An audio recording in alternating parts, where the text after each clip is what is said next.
Hello students, in this video we are going to learn how to solve the quadratic equation using the quadratic formula.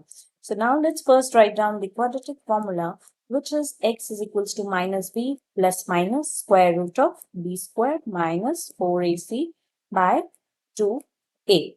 Okay, so to know whether this quadratic equation has real roots or not, we will first write down the discriminant, which is b squared minus 4ac.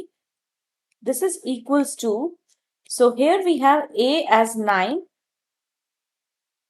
b as 7 and c as minus 2. Okay, so this is 49 minus 4 into 9 into minus 2. This is given by 49 plus 72. This is 121. Okay, so this is greater than 0. So therefore, this quadratic equation has two distinct and real roots. Now to find out the roots, we will substitute the values of a, b and c in this quadratic formula. Okay, so x is given by minus 7 plus minus square root of 121 by 2 into 9. This is x is minus 7 plus minus 11 by 18.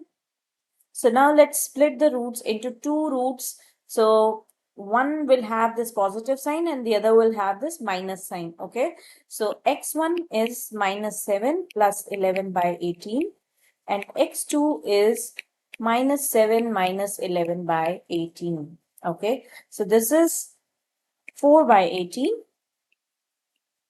This is minus 18 by 18. So therefore, we get two distinct and real roots.